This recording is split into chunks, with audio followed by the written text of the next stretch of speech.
আসসালামু আলাইকুম বন্ধুরা, সবাই কেমন আছেন? আশা করি সবাই ভালো আছেন, আমিও ভালো আছি। আমি আজকে দেখাবো আপনাদেরকে টমেটোর চাটনি কীভাবে বানাবো। টমেটোর চাটনিতে আমি কমলা লেবু দেবো আর খেজুর দেবো, আর পেঁয়াজ শুকনো লঙ্কার ফোড়ন দিয়ে টমেটোর চাটনিটা রান্না করে দেবেন। আমার মতন আপনারা রান্না করবেন, এরকমভাবে খুব সুন্দর হবে রান্নাটা। তার জন্য রান্নার জন্য আমি কড়াই বসিয়ে নিয়েছি। কড়াইটা বসানো হয়ে গেলে আমি তার মধ্যে তেল দিয়ে দিয়েছি। তেলের মধ্যে ফোড়ন দেবো, শুকনো লঙ্কাটাকে দেবো। শুকনো লঙ্কাটা যতক্ষণ না লাল লাল হয়ে আসবে না ততক্ষণ না নাড়াচাড়া করবো। তারপর শুকনো লঙ্কা যখন কালারটা চেঞ্জ হয়ে যাবে তখন আমি এতে কালারটা চেঞ্জ হয়ে যাওয়া মাত্র আমি এতে 5 ফোড়ন অ্যাড করবো। দেখুন আমার কিন্তু এখন ওই শুকনো লঙ্কাটা হয়নি ভাজা, দেখুন এখন আমার কালারটা চেঞ্জ হয়নি। তখন এবার কিন্তু আমার কালার চেঞ্জ হয়ে গেছে। এবার আমি এতে 5 ফোড়ন অ্যাড করবো। 5 ফোড়নটা ভাজা হয়ে গেলে আমি তখন এতে দেবো পেঁয়াজ অ্যাড করব। দেখুন আমার পেঁয়াজটা দিয়ে দিলাম। পেঁয়াজটা এখন ভাজবো, যতক্ষণ না পেঁয়াজটা ভাজা না হবে ততক্ষণ না আমি ভাজবো।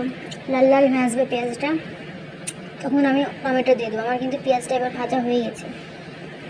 এবার আমি টমেটোটা অ্যাড করব। এখন টমেটোটা একটু নাড়াচাড়া করবো, তারপরে আমি টমেটোর মধ্যে লবণটা অ্যাড করবো।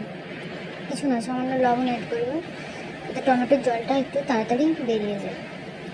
আমি দেখুন টমেটোর লবণ দিয়ে আমি এটা ঢেকে রেখে দেবো। ঢাকনাটা দেখানো হয়নি, ঢাকাটা স্কিপ করে গেছে। এবার ঢাকনা দেখুন আমার টমেটোটা হাফ একটু সিদ্ধ হয়ে গেছে। এবার আমি এতে খেজুর অ্যাড করলাম। খেজুর অ্যাড হয়ে গেলে আমি এটাকে আবার নাড়াচাড়া করে ঢাকনা দিয়ে দিলাম। দেখুন ঢাকনা দেওয়া হয়ে গেছে। দেখুন আমার টমেটোতে কত জল ছেড়েছে। এবার আমি এর মধ্যে কমলা লেবু অ্যাড করলাম। সামান্য কমলা দিয়েছি যাতে ঘ্রাণটা সুন্দর হয়, তার জন্য কমলা লেবু দিয়েছি।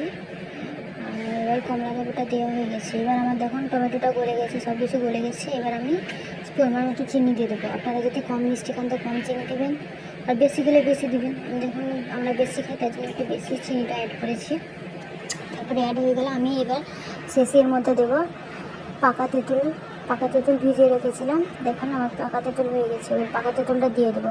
পাকা তেঁতুল দেওয়ার পরে দেখুন আমার টমেটোর কালারটা কেমন এসেছে। চাটনির দারুণ এসেছে কালারটা, লাল লাল কি সুন্দর লাগছে না কালারটা দেখে। বাবা আমার তো জিভে জল পড়ছে খাওয়ার জন্য। দেখুন কত সুন্দর হয়েছে টমেটোর চাটনিটা। আপনারা এরকমভাবে বানাবেন আমার মতো, আর আপনারা বানিয়ে খেয়ে আমাকে বলবেন যে কেমন হয়েছে। আমার দেখুন আমার চাটনিটা হয়ে গেছে। এবার হয়ে গেছে, তার জন্য আমি দেবো এখানে সানরাইসের গরম মশলা, আর এখানে দেবো জিরা ধনের গুঁড়া, ভাজা জিরা ধনের গুঁড়া দিয়ে আমি নেড়ে চেড়ে এটাকে নামিয়ে দেবো। দেখুন আমার চাটনিটা একদম কমপ্লিট হয়ে গেছে। চাটনির কালারটা কেমন এসছে আপনারা একটু বলুন। কালারটা তো খুবই সুন্দর হয়েছে। আপনারাও বানাবেন এরকমভাবে।